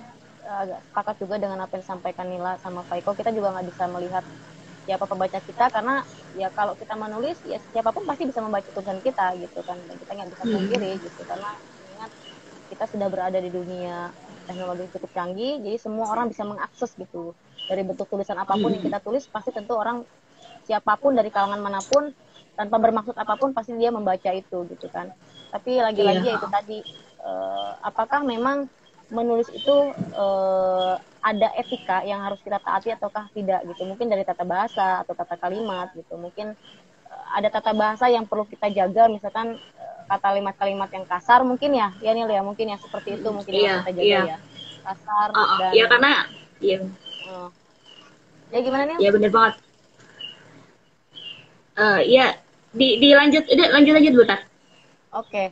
Ini gua mau baca komentar juga nih. Nila mau ngomong dulu atau kita baca komentar? Baca dulu aja. Oh, ada Sophie nih, ada Nanda Sophie Fuadi. Sophie, mantap Sophie. Mantap. Sophie mau bergabung kah? Sophie bentar lagi checklist biru. Ini kita nggak semua kita bacain, ada beberapa ya kita bacain. Ada juga yang berulang-ulang kali soalnya yang komentar. Ini dari Agung Anugrah 04. Sama seperti Kakak, banyak penulis di Indonesia, baik yang baru muncul maupun yang sudah mapan, ternyata perempuan. Apa penyebabnya? Gitu ya, memang banyak perempuan ya sekarang? Iya. Memang bisa lebih banyak didominasi perempuan ya? Bahkan ibu rumah tangga kayak iya. Itu bisa dibilang kenapa tuh? Mungkin kita tahu apa penyebabnya gitu. Bisa dibilang gitu ya, ada Bunda Helvitiana Rosa, ada Asma Nadia, terus yang belum lama ini ada FC Marcella yang nulis NKCTHI, pasti kita tahu semua kan, yang sebenarnya tulisannya simple, NKCTHI, tapi ngena gitu kan. Itu penulis perempuan juga. Terus ada Di Lestari, terus ada siapa lagi ya, Ayu, ada Nila Munasari, ya Mina. Tapi sebenarnya enggak juga sih. tapi mungkin yang lebih ke expose sekarang banyak penulis-penulis perempuan gitu. Sebenarnya banyak juga penulis laki-laki yang kayak Afu Adi, penulis Negeri Lima Menara, terus Andre Wirata, terus Boy Chandra, siapa lagi, Firsa Besari, banyak penulis, terus yang orang Ciputat, siapa namanya, Favan Depi ya? Faat, Bang Faat ya. Faat Fah, Pandey. ya Bang Fah gitu. Orang BSD itu. Iya, sebenarnya orang BSD. Ya sebenarnya banyak juga sih, banyak juga penulis perempuan dan penulis laki-laki sebenarnya sama aja. Cuman mungkin sekarang perempuan lebih punya ruang ya di sosial media, dia bisa lebih banyak berekspresi dan lebih gampang dikenal. Kalau dulu kan enggak. Ya udah kita sekedar tahu bukunya aja kayak gitu. Kalau sekarang karena ada sosmed, jadinya gampang dikenal gitu. Dan lebih luas untuk mengeksplor dirinya juga ya, mengeksplor apa namanya Iya, kemampuan gitu kan. iya benar-benar. Karena adanya kecanggihan teknologi itu ya, media sosial salah satunya. Iya. Nah itu mungkin perempuan yang dimaksud ini tahu gimana caranya gunain peluang gitu. Jadinya dia ke expose. Gitu. Nah, menulis ini kan nih baru saya mau bahas tentang ini nih. Ada komentar juga. Menulis tidak mengenal gender. Nah, memang ini salah satu hal yang fungsi lah ya dari menulis itu. Menulis itu nggak mengenal gender, artinya siapapun kita, siapapun, mau perempuan, mau laki-laki, mau anak-anak sekalipun, mau orang tua sekalipun, ya memang menulis itu pada prinsipnya siapapun bisa gitu. Ya, iya benar. Itu kayak yang tadi kita bilang, yang tadi Nila bilang itu, ada penulis dari KKPK, kalau anak-anak kecil biasanya dia bisa nerbitin karya-karyanya, sebuah cerpen tuh di KKPK, kecil-kecil punya karya gitu. Terus dulu kan di majalah Bobo, kita kenal banget ya dulu majalah Bobo. Banyak kayak cerita-cerita anak-anak yang banyak penulis-penulis anak juga gitu di situ. Jadi ya benar nggak mengenal gender, mau dia anak kecil atau dia udah sepuh gitu, itu semuanya bisa sih jadi penulis. Nah sekarang kan kalau kita melihat tren di Indonesia ini sama halnya kayak musik kadang melihat tren pasar gitu kan, Melayu semua. Nah untuk menulis sendiri sebenarnya baiknya ini kita mengikuti pasar, arus pasar, atau memang sesuai aja dengan secara natural lah, sesuai dengan yang kita inginkan gitu, jadi secara bebas gitu. Menurut Nila sendiri gimana? Dan Pak Iko mungkin juga. Iya, Pak Iko mungkin mau nambahin? Ya intinya penulis, namanya juga penulis ya menulis lah gitu kan. Dalam artian kalaupun tulisan kita tidak bermanfaat untuk orang lain, setidaknya bermanfaat untuk diri kita sendiri. Artinya iya, ya namanya penulis ya nulis aja gitu kan. Jangan menargetkan pasaran kita. Ya walaupun kalau sudah terikat pada profesi penulis harus ada target dan lain sebagainya. Cuma untuk penulis-penulis awal, karena kan kita berbicara penulis pemula gitu. Ya menulis aja gitu. Iya. Kayak gitu. Iya benar. Dari Kak Nila sendiri gimana? Iya, jadi kalau misalnya ini gak usah ngikutin pasar sih. Jujur aja apa yang mau kita tulis gitu. Karena capek kalau kita ngikutin pasar. Gitu. Oke. Ngikutin netizen. Kecuali ada yang nanya, iya, ngikutin netizen. Ada yang nanya dari komentar, kenapa harus menulis? Karena menulis adalah Kenapa? bekerja untuk keabadian. Itu tadi kata Pram. Menulis adalah bekerja untuk keabadian. Ya kalau misalnya kita balik ke tema tadi, ya itu bisa sebagai proses healing kayak gitu. Terus bisa nambah daya ingat kita. Terus bonusnya mungkin banyak relasi, dapat royalti itu sih. Oke, ini ada lagi pertanyaan, perlukah sertifikasi untuk penulis? Sertifikasi untuk penulis. Sertifikasi sebenarnya kalau misalnya di Indonesia mungkin belum ada ya sertifikasi untuk penulis ya. Tapi biasanya sertifikasinya di masyarakat ya. Iya, benar-benar. Jadi kayak cap, kalau misalnya di kita tuh kayak ustadz, kiai, itu sertifikasinya dari masyarakat kayak gitu. Tapi kalau sertifikat, ada sertifikat dari penerbit, dia pernah nulis ini biasanya ada. Tapi kalau sertifikasi itu biasanya lebih ke cap-cap masyarakat sih. Ya, paling kalau penulis itu kalau udah menerbitkan karya biasanya dapat sertifikat dari penerbit ya, bahwa dia Iya, pernah benar. apa namanya ya, pernah menerbitkan suatu karya dari penerbit yang bersangkutan seperti itu. Tapi kalau Oh, untuk oh. Pertanyaannya perlukah? perlukah Ya kan? sertifikasi? Kalau perlukah untuk sertifikasi penulis gimana tuh? Perlukah? Sebenarnya nggak perlu-perlu banget sih. Kecuali penulis sudah benar-benar diperhatiin sama pemerintah kita, itu perlu. Tapi kalau sekarang Ya masih nggak perlu-perlu banget. bebas lah ya, nggak perlu ada sertifikasi untuk penulis juga biar kita lebih berekspor lebih Iya, jauh gitu. iya. Nanti Kalaupun nanti ada kita mungkin, nggak bebas. ya benar banget. Kalaupun ada mungkin perlu ada ini juga dari pemerintah ya, perhatian untuk para Iya, penulis ya. ada dukungan dan perhatian. Sedangkan kan sampai sekarang kita malah masih kayak musuh-musuhan. Jadi petak Kalau umpet. kalau sertifikasi itu kan ada pelatihan biasanya ya. Iya, Ada pelatihannya ya biasanya.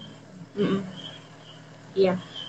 Tapi kalau pengen nambah jam terbang atau pengen tahu apa kemampuan kita, ya biasanya ada wadah-wadah dari penerbit atau penulis-penulis yang udah besar gitu. Biasanya dia ngadain kayak workshop atau apa pelatihan kayak gitu. Itu biasanya ada. Tapi bukan dari pemerintah. Ada lagi nih yang tadi komen, bukan kakak sertifikasi semacam ada tahapan untuk boleh menulis atau jadi penulis gitu. Oh, Tahapan sertifikasi boleh menulis. tahapan. Ya balik lagi ke bakat tadi kali ya, yang udah kita bahas tadi. Tahapan-tahapan. Sertifikasi semacam ada tahapan untuk boleh menulis atau jadi penulis.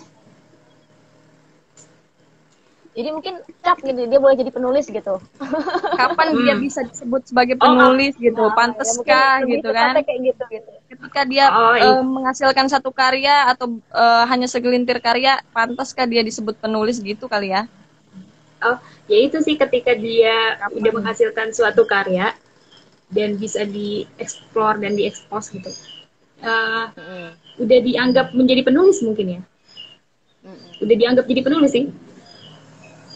Sebenarnya. Tapi salah satu yang apa namanya mengidentifikasi bahwa dia seorang penulis adalah sebuah karya gitu kan? Iya, Kita kayak gitu bener nih. banget. Karya, yang punya karya tulis, ya dia udah cocok disebut sebagai penulis kayak gitu. Apapun karya tulisnya, mau jurnal, mau opini, mau sastra, itu dia udah cocok disebut penulis.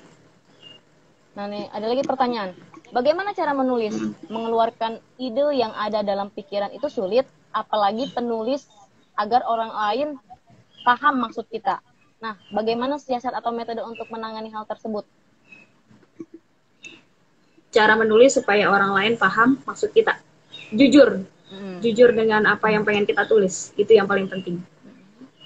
Dan ya jujur aja dulu sama apa yang pengen kita tulis, nanti seiring berjalannya waktu, kalau kita paham, pasti orang lain juga paham. Gitu. Kalau kita sendiri yang nulis nggak paham. Iya. Kalau kita sendiri nggak paham, nanti orang lain gimana mau paham? Jadi curhat ya Anda. Jadi memang menulis itu perlu dari hati ya, karena menulis itu kan menitipkan hati lewat kata-kata. Jadi datangnya dari hati. Iya benar. Semua yang berawal dari hati akan sampai ke hati, tapi tetap hati-hati. Asik. Dalam sekali. Oke, kita lanjut nih. Ada pertanyaan dari Andi Lemana. Bang Andi nih, Bang Andi.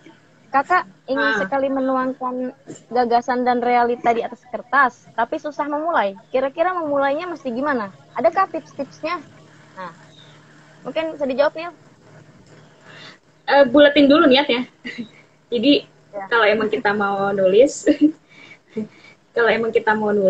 kita sungguh-sungguh pengen nulis ya dipaksa, harus dipaksa misalnya sehari 1 tulisan. Atau dipaksa seminggu minimal 1 tulisan kayak gitu. Butuh dipaksa sih semuanya kan, kalau emang kita sungguh-sungguh tapi kita nggak punya kemampuan, kita butuh dipaksa dulu kayak gitu. Dipaksa biar mau. sekarang kan juga lebih mudah ya, maksudnya kita punya HP. Bahkan Heeh. orang di perdesaan pun pasti megang HP gitu. Setidaknya Iya, inspirasi itu nggak datang dua kali gitu. Jadi iya benar-benar. inspirasi, ide atau apapun yang terlihat sederhana kalau misalnya kita segera tuangkan dalam tulisan, segera abadikan gitu. Bisa lewat HP, bisa lewat apapun. Misalnya kita nggak bawa HP, bawa kertas-kertas kecil atau pinjem ke warung gitu kan untuk menuliskan. Yang penting ide itu dituliskan gitu. Dan mungkin dari ide itu kita bisa menuliskan narasi-narasi yang berkaitan sehingga Heeh. jadilah satu paragraf jadilah satu lembar dan itu menjadi sebuah tulisan yang menginspirasi kayak gitu. Iya. Maaf tadi pinjam ke warung itu apa, Bon? Misalnya warung ternyata nggak ada tuh kertas tuh, ya udah ini kardus rokok aja lah. Apapun lah itu. Oh, iya ya. Apa Kalau Anda inovatif sekali ya? dia itu menulisnya itu misalkan dia suka sama perempuan atau dia suka sama laki-laki itu menulisnya lewat daun, secarik daun gitu ditulis. Oh iya iya. Oh, film apa saya lupa itu. Bener sih banyak banget media tulisan. Jadi kalau misalnya kita masih bingung mau nulis kayak gimana, ya sekarang pertama dari HP kita aja dulu kita kasih note dicoret-coret. Kita coret-coret di note kita kayak gitu. Nanti berapa minggu baru kita buka lagi. Kalau misalnya kita ngerasa tulisan kita ada yang perlu diedit, kita edit kayak gitu. Kalau emang mau di expose ya, tapi kalau misalnya buat diri sendiri ya udah kita pendem aja dulu. Terus kalau misalnya mau lebih panjang lagi bisa ke Wattpad. Kalau mau lebih panjang lagi bisa di blog kayak gitu. Banyak sih sekarang media-media yang yang bisa jadi wadah buat kita nulis sih. Nah, ini ada pertanyaan lagi nih. Kak, kalau update status apa itu pertanda bakat untuk menulis? Oh iya. Update status apa dulu? Tapi update statusnya apa dulu? Kalau misalnya dia dari orang lain tulisannya ya dia nggak bakat jadi penulis. Jadi dia cuma ngejain status orang. Emot lope doang gitu. Bakat nggak? Gitu kan? Ya setidaknya dia udah ngungkapin lah. Berawal dari emot mungkin besok bisa jadi rangkaian kata-kata kayak gitu. Lagi-lagi saling berkaitan itu Nah, Kak. kalau seandainya mungkin Iya. yang dimaksud dengan pertanyaan ini, kalau seandainya dia update status gitu dengan mengungkapkan suatu perasaan atau berdasarkan dengan apa yang sedang dia rasakan, gitu. Nah itu udah disebut sebagai bahwa dia memiliki bakat untuk menulis nggak? Mungkin sudah seperti itu kali ya. Gini sih sebenarnya yang tahu dia punya bakat dia nulis apa enggak sebenarnya dia sendiri. Nanti seiring berjalannya waktu kalau jam terbang dia bisa ikut lomba atau apa, dia bisa tahu kemampuan dia dan jam terbang dia masih udah banyak, dia bakal ngerasa oh kayaknya dia udah cocok nih jadi penulis kayak gitu. Jadi sebenarnya yang tahu dia cocok atau enggak dari diri dia sendiri kayak gitu. Nah, Gitu sih. ada pertanyaan lagi dari Ari Setiari. Satu lagi nih, bagaimana membedakan antara menulis ide sendiri atau teori atau mengelaborasi tulisan orang lain yang kita baca? Memperafrasakan kembali kali itu ya. Gimana pertanyaannya? Bagaimana membedakan antara menulis ide sendiri atau teori atau mengelaborasi tulisan orang lain yang kita baca? Jadi membedakan antara dengan tulisan yang sudah dielaborasikan dengan tulisan orang lain. Membedakannya dalam sebuah tulisan maksudnya? Jadi bagaimana cara membedakannya? Cara ngebedainnya bagaimana membedakan antara menulis ide sendiri gitu? Mungkin kan ada orang nulis, misalnya contoh mungkin kayak karya ilmiah kali Mil, yang dia maksud. Gini. Oh ya. Jadi dalam tulis menulis dalam literasi itu juga ada ini ya, ada sastra, terus ada juga misalnya karya fiksi, karya non fiksi. Nah, karya fiksi itu kayak puisi, kayak sastra itu masuk, terus kayak novel tuh masuknya fiksi ya, karena dia ceritanya bisa kita karang, terus imajinatif kayak gitu. Tapi kalau misalnya karya non fiksi, dia nggak bisa kita karang-karang kayak jurnal, kayak skripsi kayak gitu kan, kita harus penelitian ya, lewat penelitian yang kuat kayak gitu. Jadi ada non fiksi, ada fiksi, itu yang bedain sih. gitu. Kalau misalnya kita pengen tahu ini tulisannya fiksi atau non fiksi, ya itu dari bentuk tulisannya. Kalau misalnya fiksi lebih ke banyak imajinasinya, terus dikarang bebas kayak gitu. Bentuknya novel, bentuknya puisi, bentuknya sastra, bentuknya drama. Tapi kalau misalnya non fiksi itu nggak bisa dikarang-karang, harus ada riset Hmm. gitu. Oke. Ini Pak Iko keluar karena mungkin ada gangguan sinyal. Coba kita ajak bergabung lagi ya. Oh iya, Coba itu Pak ada Iko, pertanyaan. tinggal di accept aja. Kok nggak masuk sih di sini? Mungkin sinyalnya. Ada yang nanya lagi nih, Kak, kalau suka nge-share, apa itu bakat juga, Kak? Bakat jadi selebgram. Kan dia suka nge-share. bakat jadi selebgram, tapi nge-share apa dulu? Kalau nge-share tulisan dia sendiri ya dia bakat. Ya, aku masukin lagi. Oke. Kak, satu lagi nih, bagaimana cara? Nah nih, ada pertanyaan lagi.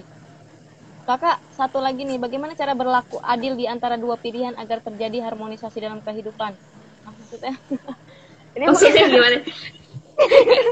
Ini pertanyaan nggak perlu dijawab. Ini memilih perempuan atau gimana? Iya, ini bingung. Bagaimana Ini cara kayak curhat berlaku adil ya? di antara dua pilihan agar terjadi harmonisasi dalam kehidupan? Maksud Anda poligami?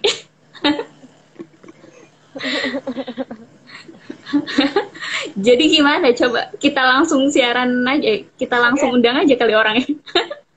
Teman-teman, mungkin itu kita pada malam hari ini ya, nggak terlalu formal banget, tapi yang jelas sangat bermanfaat diskusi kita pada malam hari ini. Mungkin teman-teman yang mau mengajukan tema untuk minggu depan apa gitu, mungkin nanti saya bisa mengundang teman-teman yang lain untuk bisa bergabung, untuk bisa menjadi narasumber gitu. Setelah kita membahas tentang kepenulisan, ataukah memang nih kita mungkin bisa berkelanjutan juga nih, mungkin Nila sama Pak Iko ketiga bisa berkelanjutan juga membahas tema tertentu yang nanti kita bahas ketiga gitu kan, bareng-bareng di channel IG saya. Nanti kita undang lagi kalian berdua untuk kita bahas bareng-bareng lagi gitu kan. Siap. Apa yang nanti kita bahas, apakah tentang kiat-kiat tugas akhir misalkan gitu. Saya rasa semenjak adanya tugas akhir gitu, jadi banyak orang yang jadi berbakat kan jadi penulis. Tuh biar skripsi kelar cepat. Oh iya. Kerjain. Tugas akhir gitu kan. Nah, Kak, gimana biar skripsi cepat kelar? Nulisnya pusing Kakak, nggak semudah dibicarakan katanya. Kita juga udah selesai nih skripsi. Biar skripsi cepat kelar, ya dikerjain, jangan didiemin, jangan dicuekin, ntar nggak kelar-kelar. Jangan dipikirin ya, tapi dikerjain. Iya, jangan dipikirin, dikerjain. Hajar terus pokoknya. Ya, yang penting referensi tetap harus juga diutamakan ya, karena kita juga benar-benar. Dan nah itu tadi skripsi itu kan masuknya ke karya non fiksi ya, karya ilmiah. Kalau fiksi kan lebih ke banyak ke karya sastra.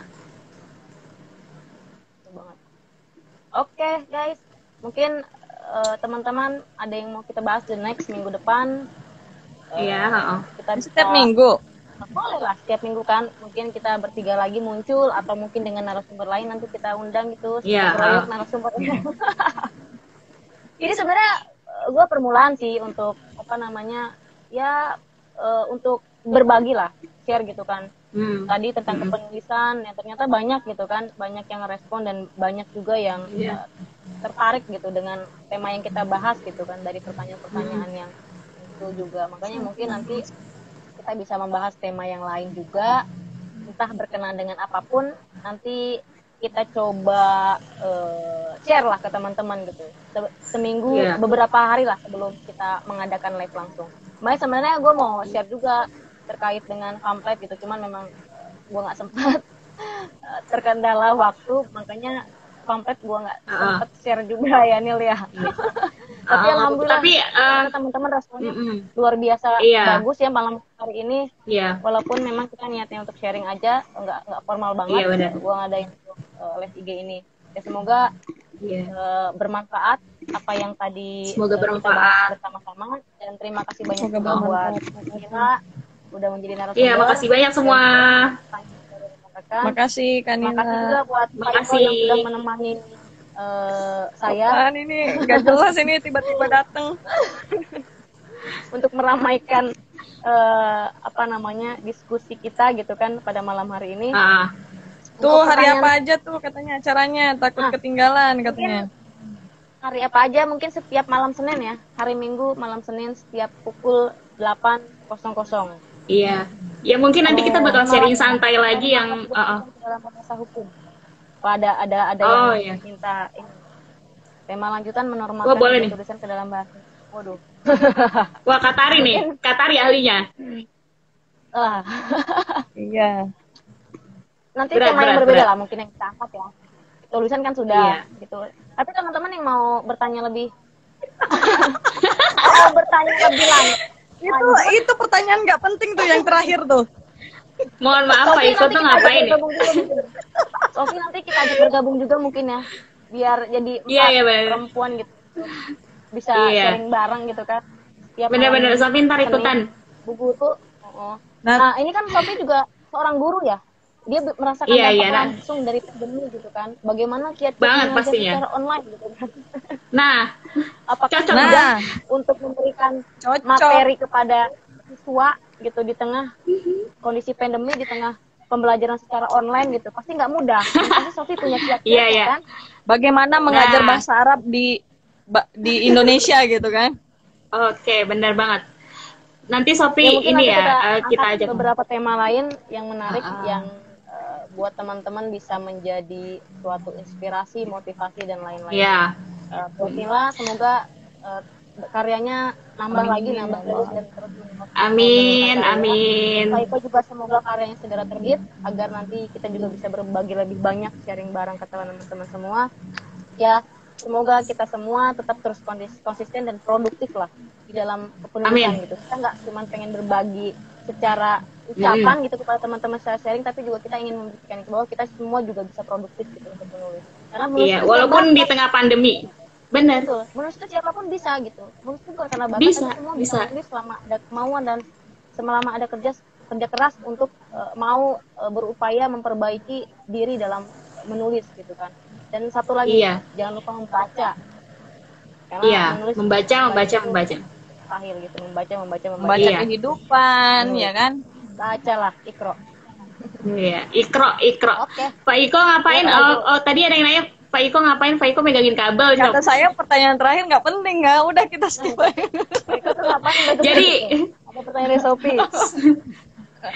dia megangin kabel. Kenapa ya? Saya juga bingung sebenarnya. Oke, kita tutup Oke aja. deh, Kita makasih. terima kasih. Iya, makasih banyak ya semua.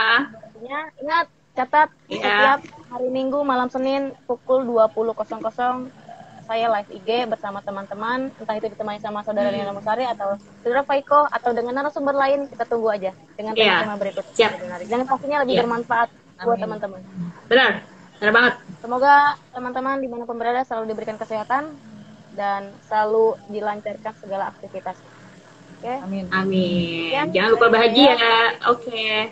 Ya. Gimana Jangan sih? lupa bahagia, nulis? senyum. Salam literasi ya. Oke. literasi. El. Assalamualaikum. Waalaikumsalam. Assalamualaikum semuanya. Waalaikumsalam. Assalamualaikum. Waalaikumsalam.